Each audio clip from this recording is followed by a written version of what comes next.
सदाबहार सच्ची कहानियों पर आप सभी का स्वागत है। मेरा नाम रोशनी है और मेरी छोटी बहन का नाम रानी है।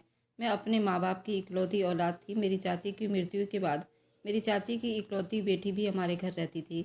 हमारा कोई भाई भी नहीं था, हमारा कोई रिश्तेदार भी नहीं था, लेकिन हम दोनों बहनें एक जैसी दिखती थी। हमारी कद काठी भी एक जैसी थी। देखने वाला हम दोनों को पहचान भी नहीं सकता रोशनी कौन है और रानी कौन है। मेरे माथे पर बस एक निशान है जो बचपन में गिरने से लग गया था। बस एक यही निशानी थी जो हम दोनों बहनों को पहचानने में मदद करती थी। हम लोग बड़े ही शरीफ घर के थे। सभी लोग मेरे पिता का सम्मान करते थे। मेरी छोटी बहन रानी बड़ी जिद्दी तबीयत की मालकिन थी। उसे सही गलत का पहचान बिल्कुल भी नहीं था। मैं 21 साल की हुई तो मेरी शादी तय कर दी गई। लड़के का नाम नीरज था। मैंने उसे नहीं देखा था, मगर उसने मुझे एक झलक जरूर देखा था। घर में मेरी शादी की तैयारियां बड़े धूमधाम से चल रही थी। हर तरफ धूम मची हुई थी। घर की पहली शादी थी, सब बहुत खुश थे और आज तो कुछ ज्यादा ही मेहमानों की भीड़ भाड़ थी, क्योंकि आज मेरी शादी थी। मैं शादी वाला जोड़ा पहनकर बैठी थी। जब मेरी छोटी बहन तैयार होकर आई, मैंने उसे कहा कि तुम बहुत प्यारी लग रही हो, मगर दुपट्टा क्यों ऐसे फैला कर लिया हुआ है? ढंग से दुपट्टा ओढ़ लो। मैंने उसका दुपट्टा अच्छे तरीके से करके पहना दिया। मैं हैरान रह गई। मुझे उसका पेट थोड़ा फूला फूला सा लग रहा था।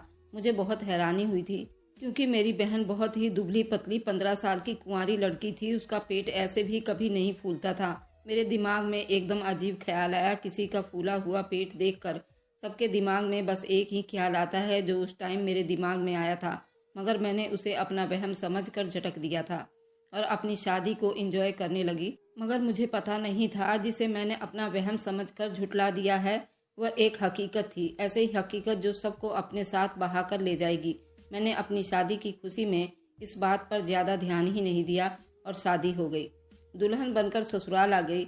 मेरी मम्मी ने मुझे कहा कि शादी की पहली रात तुम अपने पति से फरमाइशें करके कोई न कोई बात जरूर मनवा लेना, क्योंकि मेरी माँ एक बाबा को बहुत मानती थी। उन्होंने कहा था, अगर तुम चाहती हो तुम्हारी बेटी सारी उम्र खुश रहे तो बेटी से कहना पहले दिन पति से अपनी कोई बात जरूर मनवाए। मुझे ये सब सुनकर बहुत अजीब लग रहा था। मैं दुल्हन बनकर बैठी सोच रही थी कि पहली रात कौन सी बात मनवाऊं। मुझे कुछ समझ नहीं आ रहा था। तभी मेरे पति नीरज कमरे में दाखिल हुआ। उन्होंने मुझे राधे राधे किया और मेरा घूंघट उठाने के लिए हाथ बढ़ाए। तब मैं बहुत कंफ्यूज हो रही थी। अचानक मैंने उन्हें रोक दिया और कहा, नीरज, आप मेरी एक बात मानोगे? मैंने डरते डरते उनसे कहा, हाँ हाँ, मैं तुम्हारी सारी बातें मानूंगा। पहले अपना चेहरा तो देखने दो मुझे। असल में ये बात मुझे आपसे करनी है कि आज आप मेरा चेहरा नहीं देख सकते, क्योंकि एक जाने माने बाबा हैं, उन्होंने मना किया है। मेरी मम्मी उनको बहुत मानती है और उन्होंने कहा है अगर आज तुम्हारे पति ने तुम्हारा चेहरा देखा तो कुछ बुरा होगा। मेरे दिमाग में उस वक्त उसके अलावा कोई बात नहीं आई, इसलिए मैंने डरते डरते कह दिया, अरे रोशनी, ये क्या बात कह रही हो? ऐसा कुछ भी नहीं होता, ये सब फालतू बातें हैं। किसी दूल्हे के साथ ये बहुत बड़ा जुल्म होगा जो उसको शादी की पहली रात दुल्हन अपना चेहरा न दिखाएगी। नीरज मुझे देखने को मचल रहे थे। मुझे दिल ही दिल में मम्मी और पापा पर बहुत गुस्सा आ रहा था। उनकी फालतू की बातों में आकर मैं क्या कर बैठी थी। नीरज का मूड इस बात पर बहुत खराब हुआ, मगर मैं बड़ी मुश्किलों से उन्हें राजी कर लिया कि जहां अब तक मेरी शक्ल नहीं देखी थी वहां कल तक और सब्र कर लो, और बुझे हुए दिल से राजी हो गए। उस वक्त तो मैं बहुत खुश हुई कि उन्होंने मेरी इस बात को मेरी फरमाइश समझकर मान लिया है, और फिर मैंने अपने आप को उसके हवाले सौंप दिया। नीरज बहुत खुश लग रहा था, मैं भी बहुत तसल्ली में थी। अगले दिन रस्म के हिसाब से मैं अपने घर आ गई। सब मुझसे मिलकर बहुत खुश हुए, मगर मेरी छोटी बहन बहुत परेशान सी घूम रही थी। मैंने रानी से वजह पूछी। शुरू में तो वह टाल मटोल करती रही, मगर मैंने बहुत जिद किया तो वह फट पड़ी और फूट फूट कर रोने लगी, और उसने जो बात बताई उसे सुनकर मेरा दिल दहल गया। मैं अपने ऊपर काबू न रखते हुए अपने दिल पर हाथ रख लिया। रानी बोल रही थी कि उससे एक बहुत बड़ा पाप हो गया है। वो माँ बनने वाली है। वह एक लड़के से मोहब्बत करती थी। उस लड़के ने उसे इश्क में बहला फुसला कर उसकी इज्जत तार तार कर दिए और खुद भाग गया। बहन की बातें सुनकर मुझे अपने कानों पर यकीन नहीं आ रहा था। मेरी छोटी बहन ऐसा कैसे कर सकती थी? इस हद तक कैसे जा सकती थी? और इतनी बड़ी बात हो गई तब भी उसने हमें कुछ भी नहीं बताया। मुझे रानी पर बहुत गुस्सा आया था। क्या बोल रही हो तुम? होश में तो हो? अपनी उम्र देखी है और उस उम्र में तुम इस हद तक चली गई? कौन था कमीना लड़का जिसे तुमने अपना मुंह काला किया? शर्म नहीं आई? अपनी उम्र देखी है? क्या जवाब दोगी माँ पापा को? वे बेचारे ये सदमा सह भी नहीं पाएंगे। मैंने एक साथ बहुत सारे सवाल कर दिए थे। मुझसे बहुत बड़ी गलती हो गई, बल्कि बहुत बड़ा पाप हो गया। मैं क्या मुंह दिखाऊंगी सबको? मम्मी पापा को क्या बताऊंगी? मैं कम उम्र में ही अपने खुद को बर्बाद कर दिया। मैं उस वक्त कुछ नहीं समझ सकी थी। तभी मेरे सर पर मोहब्बत का भूत सवार हो गया था, मगर मैं नहीं जानती थी वह तो हवस का पुजारी निकला। अब मैं खुद को खत्म कर दूंगी उससे पहले कि ये बात सबको पता चले। मैं मर ही जाऊंगी तो अच्छा होगा। अजीब बहकी बहकी अंदाज में रानी पागलों जैसी बातें कर रही थी। मैं जानती थी बर्बादी और जिल्लत ने अब हमारे घर का रास्ता देख लिया था। हर सूरत में कुछ न कुछ गलत होना ही था। रानी खुद को खत्म कर लेती या फिर माँ पापा को कुछ पता चलता तो वह भी जीते जी मर जाते। मेरा सर घूम गया रानी की बातें सुनकर। मुझे समझ नहीं आ रहा था क्या करूं। मेरा पति मुझे आवाज दे रहा था, बहन को छोड़कर जाती तो पीछे वह खुद को खत्म कर लेती। क्योंकि मैं उसके इरादे जान चुकी थी, तभी मैंने सोच लिया और हम शक्ल होने का फायदा उठाते हुए रानी का जोड़ा पहन लिया और अपना जोड़ा उसे पहनने के लिए दे दिया। रानी समझ नहीं रही थी, अपनी जिद पर खड़ी हुई थी। मैंने उसे कहा कि यही अच्छा मौका है, तुम नीरज के साथ चली जाओ। मैं पहले ही गलती कर चुकी हूँ दीदी, और ज्यादा ऐसा नहीं कर सकती। अपने आप को बचाने की खातिर आपकी जिंदगी और खुशियों के साथ नहीं खेल सकती। आपका भी खुशियों पर उतना ही हक है दीदी। मत कीजिए अपने साथ ऐसा। मुझे मेरे किए की सजा भुगतने दीजिए। तुम चुपचाप मेरी बात मान लो, ज्यादा सवाल जवाब मत करो। हमारे पास टाइम कम है। नीरज हम दोनों को ठीक से पहचान नहीं सकते। वैसे भी पहली रात उन्होंने मेरी शक्ल नहीं देखी है। उसे पता नहीं है कि उसकी शादी मुझसे हुई है या फिर तुमसे। मैंने दिल पर हाथ रखकर अपने सारे अरमान जज्बात मारकर रानी को अपनी जगह देने का फैसला किया। मगर रानी ये बोली, दीदी मगर ऐसा कैसे हो सकता है? मैं बगैर शादी के आपके पति के साथ कैसे रह सकती हूँ? मैंने कहा, अपनी बकवास बंद करो। बगैर शादी के साथ तुम किसी के बच्चे की माँ बन सकती हो, अपने माँ बाप की इज्जत की धज्जियां उड़ा सकती हो। ये सब क्यों नहीं कर सकती? जितना मैं अपने गुस्से पर काबू पाने की कोशिश कर रही थी, रानी मुझे उतना ही गुस्सा दिला रही थी। नीरज अच्छा लड़का है, हो सकता है उसके घर वाले तुम्हें पहचान न सके। अगर तुम्हें किसी ने पहचान भी लिया तो वो तुम्हें वापस लाएंगे, और फिर हो सकता है सब मुझे गलत समझकर तुम्हें बेकसूर जान लेंगे। नीरज मजबूर होकर तुमसे शादी कर लेगा। अगर शादी नहीं भी की तो तुम उस पाप को नीरज का नाम देकर छुपा सकती हो ना। मैंने रानी को जबरदस्ती अपना कपड़ा पहनाकर समझा बुझाकर उसे नीरज के साथ भेज दिया और उसे कहा कि पता नहीं लगना चाहिए कि पहली रात उसके कमरे में तुम नहीं थी बल्कि मैं थी। इसी में हम सबकी भलाई है। मुझे कुछ समझ नहीं आ रहा था। मुझे फिलहाल यही एक रास्ता नजर आया था, बाद की बाद में देखी जाती। वैसे भी नीरज ने पहली रात मेरा चेहरा नहीं देखा था, इसलिए उसे पता नहीं चला उसके साथ पहली रात मैं थी या रानी। मेरी बहन नीरज के साथ चली गई। मैं देर तक अपने अरमानों और सपनों के लिए मातम मनाती रह गई। सबसे छुपकर बिस्तर पर पड़ी रह गई। सब ने लाख आवाज दी मगर मैंने नहीं उठी। सब यही समझे कि थक कर सो गई है। शादी की हंगामा की वजह से नींद पूरी कर रही होगी, मगर मैं जाग रही थी। नींद मुझ पर कैसे मेहरबान हो सकती थी? नींद तो शायद मुझसे कोसों दूर चली गई थी। मुझे मालूम नहीं था ऐसा कुछ भी हो सकता है। मैं तो हजारों सपने सजाकर नीरज के साथ विदा होकर गई थी। मेरी माँ का कहना सही साबित हुए थे। भले मैंने नीरज को अपना चेहरा नहीं दिखाया था, मगर फिर भी सब कुछ उल्टा हो गया था। माओ के दिल को हर खतरे का पहले से ही पता हो जाता है। मगर हैरानी की बात तो ये थी कि मेरी मम्मी रानी के अंदर आए बदलाव को देखकर बेखबर थी। उसकी चाल ढाल से नहीं पहचान पाई कि किसी गलत रास्ते पर चल पड़ी है। रानी इतनी सफाई से और इतनी खुफिया तरीके से उस लड़के के साथ इश्क लड़ाती रही और मुझे इसका खामियाना भुगतना पड़ा। मैं इंतजार की सूली पर लटक रही थी, उस इंतजार में कि आगे क्या होता है, किस्मत हम दोनों बहनों के साथ क्या करती है, हमें कहाँ लेकर जाती है, मेरे उस फैसले से कोई फायदा होता भी है कि नहीं। ऐसे ही कई सवाल मेरे दिमाग में घूम रहे थे। मेरा सर चकरा रहा था। ये सब सोचकर मैं पागल हो रही थी। आने वाले वक्त को याद करके डर बढ़ता ही जा रहा था। मेरा दिल बहुत तेजी से धड़क रहा था। तभी बाहर से एक शोर की आवाज आने लगी। मैं समझ गई थी कि ये कैसा शोर था। कुछ जानी पहचानी आवाज सुनकर मेरे माथे पर सर्दी में भी पसीना आ गया था। फिर अचानक मम्मी अंदर आई और मेरा कंबल खींचकर नीचे फेंक दिया। कंबल के अंदर रानी की जगह मुझे पाकर मम्मी एकदम आश्चर्य में हो गई। उन्होंने तो मुझे पहली नजर में पहचान लिया था। वह मेरी तरफ बढ़ी और मुझे झकझोर डाला। मम्मी मुझसे बहुत कुछ पूछ रही थी, मगर मैं गूंगी बनी हुई थी। मैं चुप्पी साध ली थी। मम्मी ने जब देखा मैं किसी सवाल का जवाब नहीं दे रही हूँ तो मुझे घसीटती हुई बाहर ले गई, जहाँ पर मेरे ससुराल वाले इकट्ठे हुए थे। मेरा दूल्हा भी खड़ा था जो मुझे देख रहा था। मैं भी उसे देख रही थी। वो मुझे पहली बार देख रहा था, मगर मैं उसे घूंघट की ओर से कई बार देख चुकी थी। मैंने सोचा था हम शकल होने की वजह से हमें कोई पहचान नहीं सकेगा, मगर ये मेरी गलतफहमी साबित हुई थी। बार बार सब मुझे बातें सुना रहे थे, मगर मुझे किसी की आवाज समझ नहीं आ रही थी। रानी सहमी हुई मुजरिमों की तरह चुप खड़ी थी और मुझे सबने कटहरे में खड़ा कर दिया था। सबकी बातें तीरों की तरह मुझ पर निछावर कर रहे थे। देखने में बिल्कुल ठीक, मगर अंदर से बहुत जख्मी हो चुकी थी। कसूरवार ना होकर भी मैं मुजरिम ठहरी थी और मेरा जुर्म यही था कि मैं अपनी बहन को बदनामी और रुसवाई से बचाने के लिए कदम उठाया था। इन सब में सबसे ज्यादा परेशान नीरज था, क्योंकि वह जान नहीं पाया था कि उसने किसके मांग में सिंदूर भरे थे, मैं थी या मेरी बहन, क्योंकि हम दोनों बहनों की सूरत बिल्कुल एक जैसा ही था। जबकि मेरे सास ससुर इस बात पर लड़ रहे थे कि उनके साथ धोखा हुआ है। बड़ी का शादी करके छोटी को विदा कर दिया है। वह बार बार यही कह रहे थे। आखिर मैं कब तक चुप रह सकती थी? आखिर मुझे सब सवालों की तसल्ली भरी जवाब सबको देने थे। चुप्पी तो इस समस्या का हल नहीं था। सबकी इज्जत बचाने के खातिर मैंने खुद को मुजरिम साबित कर दिया था। मैं रोते हुए बोली, मैं नीरज को पसंद नहीं करती थी। मैं उससे शादी नहीं करना चाहती थी। मैं किसी और को पसंद करती थी। डर की वजह से मम्मी पापा से ये बात नहीं कर सकती थी, क्योंकि मैं जानती थी वे लोग मेरी कोई बात नहीं सुनेंगे।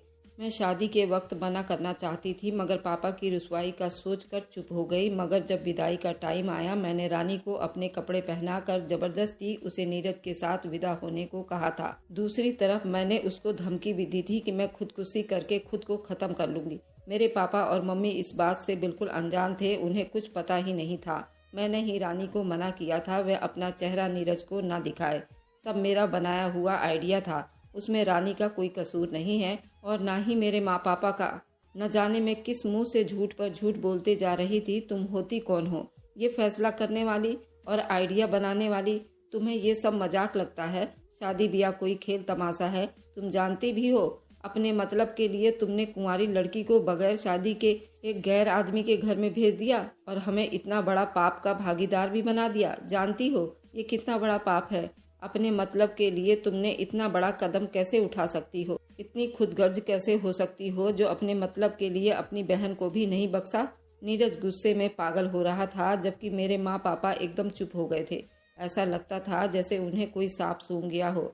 मुझे तो लग रहा था वह मुझे जान से ही मार देंगे, मगर उनकी चुप्पी देखकर मैं ज्यादा ही हैरान रह गई। मेरे ससुर बहुत अच्छे इंसान थे और मंदिर के पुजारी भी थे। उनसे सब कुछ कहकर इस मामले का हल निकालने को कहा। बहुत देर तक बाप बेटे के बीच बहस होता रहा। बेटा गुस्से से पागल हो रहा था, मुझे डिवोर्स देकर वापस जाना चाहता था, मगर बाप चाह रहा था कि अगर रिश्ता खत्म कर दिया दोनों सूरत में हमारी बदनामी होगी। लोग क्या कहेंगे? शादी के अगले दिन डिवोर्स हो गई। आखिरकार बहुत देर बाद सब इस बात पर तसल्ली में हुए कि मुझे नीरज डिवोर्स देगा, क्योंकि वह अब मुझसे कोई रिश्ता रखना नहीं चाहता। मगर मेरे ससुर ने नीरज को रानी के साथ शादी करने पर बड़ी मुश्किल से राजी कर लिया और मैंने दिल ही दिल में भगवान से बहुत प्रार्थना की। मैंने सोचा था वैसा ही हुआ था। मैंने भगवान से बहुत प्रार्थना की थी, उसने हमारी लाज रख लिया था। फिर रानी और नीरज की शादी मेरे ससुर ने यहीं पर करवा दी थी। उस सब में बेचारी रोशनी का क्या कसूर था? उसे क्यों बहन के किए की सजा मिल रही थी? जबकि सब यही समझ रहे थे नीरज के साथ पहली रात को भी रानी ही थी। अब जमाने को भी तो यही बताना था कि नीरज की शादी रानी से हुई थी, क्योंकि शादी के टाइम रोशनी ने मना कर दिया था। मेरी बहन रानी बराबर मुझे देखे जा रही थी। उसकी आंखों से आंसू बह रहे थे। उसे दुख खाए जा रही थी कि मेरी बहन बेकसूर होकर भी सबकी नजरों में मुजरिम बनी हुई है और वह खुद कसूरवार होकर भी मासूम और बेचारी बनी रही। मगर मैं उसे आंखों ही आंखों में चुप रहने का इशारा कर रही थी और उसी में हम सबकी भलाई थी और अपने माँ बाप से बहुत मोहब्बत करती थी। हमेशा मुझे ऐसी लड़कियों से सख्त नफरत थी जो माँ बाप की इज्जत अपने कदमों तले रोन दिया करती हैं, प्यार मोहब्बत के नाम पर घर से भाग जाती हैं। कुछ देर बाद रानी को लेकर सब चले गए। मैं वो बदकिस्मत दुल्हन थी जो एक रात में शादी से डिवोर्स तक का सफर तय कर चुकी थी। मेरे सारे सपने, अरमान, सब कुछ मिट्टी में मिलकर चूर चूर हो गए थे। मैं जानती थी कि अब मम्मी और पापा मुझे नहीं छोड़ेंगे। मुझे शायद वे लोग जिंदा जमीन में दफन कर देंगे, क्योंकि उनकी नज़रों में मैं ही सबकी मुजरिम थी।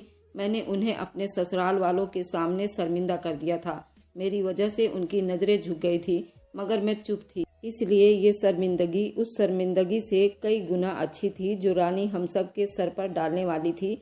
मगर आश्चर्य की बात तो ये थी, मेरे माँ बाप दोनों बिल्कुल चुपचाप हो गए। मुझे देखते रहे। मम्मी आगे बढ़ी और प्यार से मेरे बालों पर हाथ फेरने लगी। बोली, मेरी बच्ची, ऐसी वजह क्या थी?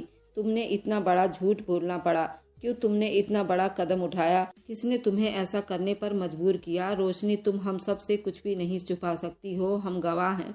कल हमने खुद अपने हाथों से तुम्हें विदा किया था, और कल सारा दिन तुम नहीं बल्कि रानी हमारे साथ थी। माँ कहने लगी, मैं जानती हूँ मेरी बेटी रोशनी, तुम समझदार हो, बगैर किसी वजह के इतना बड़ा कदम कभी नहीं उठा पाओगी।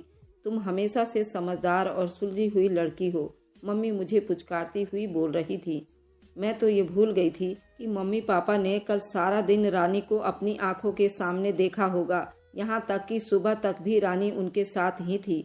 मम्मी पापा आधी बात को जान चुके थे, इसलिए अब उनसे पूरा सच छुपाना भी सरासर नादानी थी, और कुछ मेरी दिमागी हालत भी ठीक नहीं थी। मैं इतनी परेशान और टूटी हुई थी कि अब मैं मम्मी पापा की बेरुखी बर्दाश्त नहीं कर सकती थी। मुझे लगता था मैं बहुत मजबूत लड़की हूँ, मगर ये सरासर मेरी गलती थी। मैं भी जज्बाती और इच्छाएं रखने वाली लड़की थी। ना चाहते हुए भी मैंने अपने पापा और मम्मी को सब कुछ सच सच बता दिए। रानी से एक बहुत बड़ी गलती हो गई थी, और वो पेट से थी। उसके पेट में किसी का पाप पल रहा था। अभी शुरुआती ही दिन थे, इसलिए उससे पहले कि ये राज खुल जाता और बहुत देर हो जाती, आप लोग किसी को मुंह दिखाने के काबिल नहीं रह पाते। मुझे आपसे बगैर पूछे ये कदम उठाना पड़ा। मुझे खुद आज सुबह पता चला था। मैं कभी आप लोगों से ये सारी बातें नहीं बता पाती अगर आप लोग खुद समझ ना गए होते। अपनी बात पूरी करके मैं फूट फूट कर रोने लगी, और मेरे साथ मेरे माँ बाप भी रोते रहे। उनके रोने की वजह बहुत सारी थी। एक बेटी की शादी, अगले दिन डिवोर्स लेने का दुख, दूसरी बेटी से इतने बड़े धोखे का दुख, बदनामी, जिल्लत, रुसवाई तो हर हाल में उनके मुकद्दर ठहर गई थी। अपनी परवरिश पर कभी उन्हें बहुत गुमान था। आज अपनी परवरिश में रह जाने वाली उस कमी के बारे में दोनों घंटों सोचते रहे, रोते रहे। हमसे क्या गलती हुई है, कहाँ भूल हुई है जो रानी यूं बहक गई? वे दोनों खुद को कसूरवार समझ रहे थे। उनके पास गौर और फिक्र करने के लिए बहुत कुछ था, मगर मेरे तो सोचने समझने की हिम्मत भी खत्म होकर रह गई थी। सारा दिन खाली खाली आंखों से छत को घूरती रहती थी। मुझे कुछ पता ही नहीं थी रानी कैसी है और किस हाल में है। नीरज ने उसे मायके आने से मना कर दिया था, और सच तो यही था, मम्मी पापा भी रानी की शक्ल तक देखना नहीं चाहते थे। मगर शादी के बाद नीरज के माँ बाप ने मेरी माँ को बताया कि रानी का बच्चा नुकसान हो गया है। वे लोग तो यही समझ रहे थे कि ये बच्चा नीरज का ही है। वे लोग असल हकीकत से अनजान थे। मम्मी पापा ने कहा, सही हुआ बच्चा खराब हो गया, वरना अगर ये बच्चा पैदा हो जाता तो सबकी मुश्किलें और बढ़ जाती, और हम लोगों का जमीर हमें अंदर ही मिटा कर रख देती। किसी की नाजायज औलाद किसी और के घर में पल रहा होता। हर बात में ईश्वर की मर्जी जरूर छुपी हुई होती है। मैं बहुत बीमार हो गई थी। लोग मेरे बारे में बातें करते थे। शादी के वक्त लड़की ने शादी से मना कर दिया और छोटी बहन को कुर्बानी देनी पड़ी। सब इस बात से अनजान थे कि असली कुर्बानी मुझको देनी पड़ी थी। मैंने अपने सपनों और अरमानों को दिल के किसी कोने में दफन कर दिया था। मेरे माँ बाप हर टाइम मेरे दिल लगाने और खुश करने की प्रयास में लगे रहते थे। मम्मी पापा ने शहर का घर छोड़ दिया। हम लोग फिर से अपने गांव आकर बस गए थे। वहां पर ही पापा ने दूर के गांव में मेरी शादी कर दी थी, जो उम्र में मुझसे काफी बड़ा था। मैंने अपने माँ बाप का सम्मान रखा, उस रिश्ते को भरपूर तरीके से निभाया। मगर मैं क्या करती, मेरे दिल में नीरज था। एक रात मैं नीरज के प्यार में रहकर आ गई थी। मुझे उससे मोहब्बत हो गई थी, मगर धीरे धीरे उस मोहब्बत को मैंने अपने दिल से निकाल दिया। अपने दूसरे पति की अर्धांगिनी और मैं उसकी इज्जत बनने के प्रयास करने लगी, और उस प्रयास में मैं कामयाब भी हो गई। सूरज बहुत अच्छा इंसान था, हमारे 2 बच्चे भी हुए। मैं ये सारा बुरा वक्त भूलना चाहती थी, मगर मुझे अपनी बहन रानी की बहुत याद आती थी। जाने किस हाल में होगी। नीरज के पापा भी बहुत अच्छे इंसान थे। उन्होंने पापा से बातचीत रखा हुआ था, जो कि फोन की हद तक ही मौजूद था, क्योंकि नीरज नहीं चाहता था कि हम सबसे रानी अब कोई बातचीत करे या रिश्ता रखे। नीरज और रानी भी बहुत खुश थे, उनके बच्चे भी थे।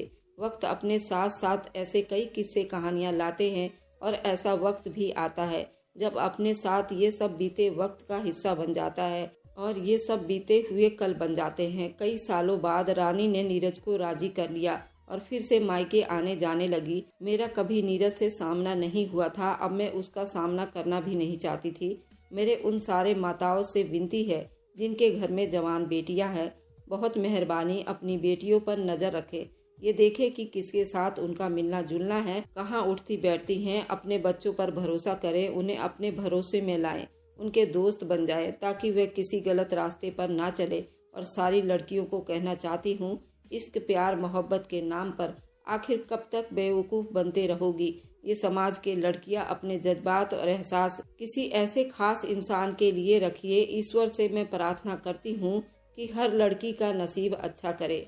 अगर आपको आज की कहानी पसंद आई है तो वीडियो को जरूर लाइक कीजिएगा और अपने दोस्तों के साथ शेयर भी कीजिएगा। और हाँ, अगर आपने अभी तक हमारे चैनल को सब्सक्राइब नहीं किया है तो जरूर सब्सक्राइब कर ले। मिलते हैं हम अपनी कल की एक नई दिलचस्प कहानी के साथ। मुझ पर सदा अपना प्यार और स्नेह बनाए रखें। सभी को मेरा प्यार भरा नमस्कार दोस्तों।